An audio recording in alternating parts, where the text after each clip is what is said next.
Yesterday, Paul and I were talking to a couple from New York who are planning to move their family down to the Tampa Bay area. Their reasons were the normal reasons we hear all the time. They're tired of the snow. They figure they can work from home and don't need to be close to the employer anymore. They're very tired of the snow.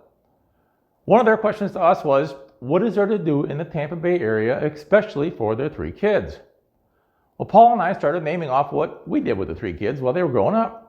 And hearing ourselves name off all those things that a family or an individual can do, it occurred to me we should have a video about our favorite things that were happening around town. So I'm going to show you what our favorite things were around the Tampa Bay area and try to do it in 8 minutes or less. Maybe. So let's get started.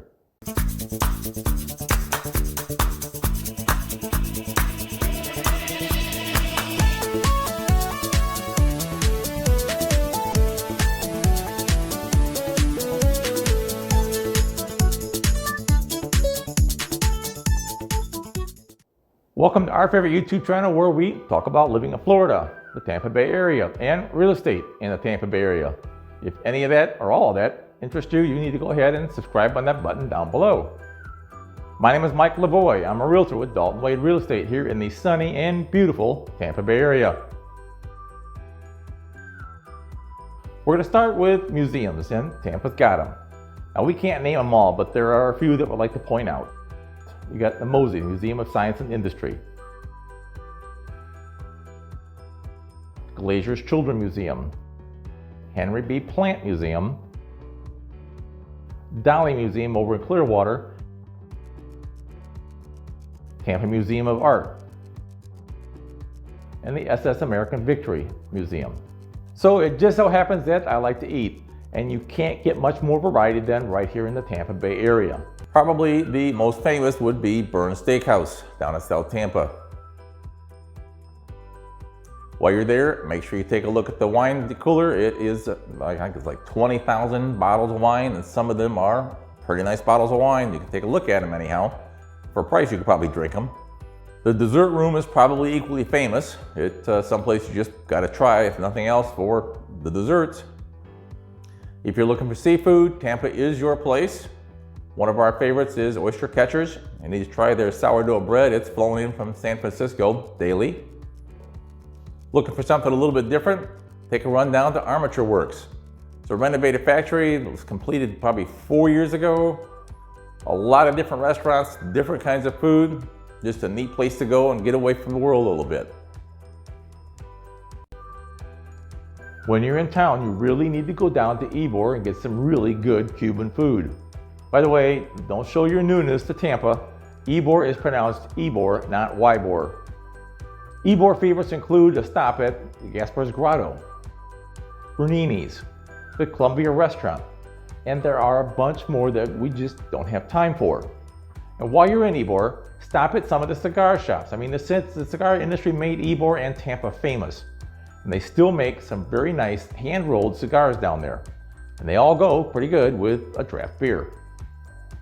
Let's run down to Hyde Park Village and talk about shopping. Tampa is a tourist destination, so you're gonna have all those obligatory touristy shops. But if you wanna get away from that, Hyde Park Village should be on your list.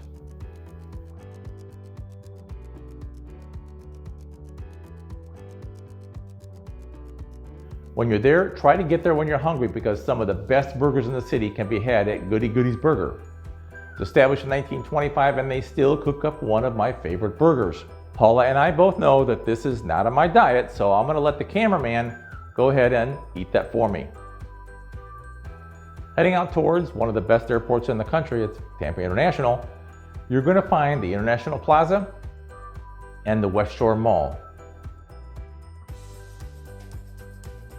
Some of the other shopping meccas around here include the Heights Public Market, Citrus Park Mall, the Clearwater Mall, the Tampa Premium Outlets, the Wiregrass Mall, and I am sure there are several others that we haven't even touched, the boutique stores scattered across the countryside.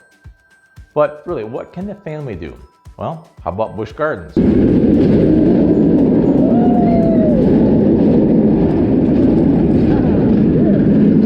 Adventure Island, Lowry Park Zoo,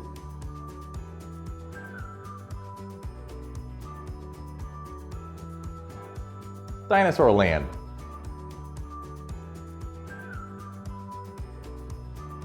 The Florida Aquarium.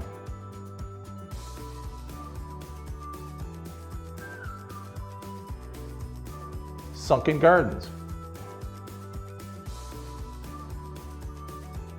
And go look at alligators. Look at the manatees.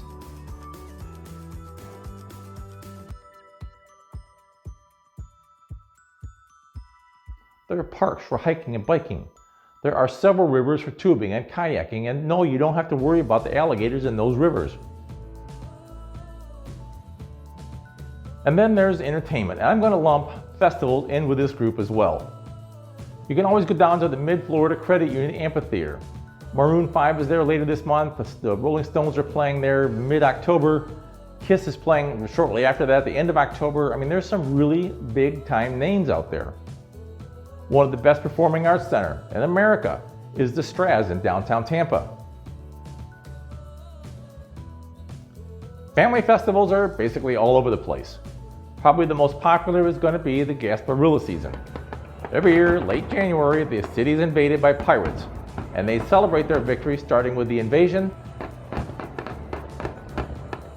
and then there's a Gasparilla Pirate Parade. Parades go on over the next couple of months. There's also a Gasparilla Marathon, a Gasparilla Music Festival, and other stuff. It's all related to the Gasparilla season. Every county in the country has a county fair. We're no different. But we have the Strawberry Festival, the Blueberry Festival, the Kumquat Festival, the Margarita Festival, and the Rattlesnake Festival. I'm not sure how that one got started. Finally, if you're into professional sports, you're in luck. We have the Super Bowl champion Tampa Bay Buccaneers, Stanley Cup champions Tampa Bay Lightning, the Devil Rays, they're always in the MLB playoffs working on that World Series championship. Do the preseason down with the New York Yankees or go see a soccer game with the Rowdies. There's always some charity golf tournament or clay shooting tournament. There's distance running events that you can get involved with. Okay, so I think I'm over my 8 minutes. Sorry, there's just a lot to do and there's not much time in this video in 8 minutes. Oh, wait a minute. We didn't even cover the best beaches in the country yet. They're just 30 minutes away from Tampa over in Clearwater and St. Pete. And St. Pete, they have their own dining room. They have their own entertainment, their shopping, the beaches. It's just a whole different little city. See, this is gonna have to be a multi-part video with St. Petersburg being next. Stay tuned.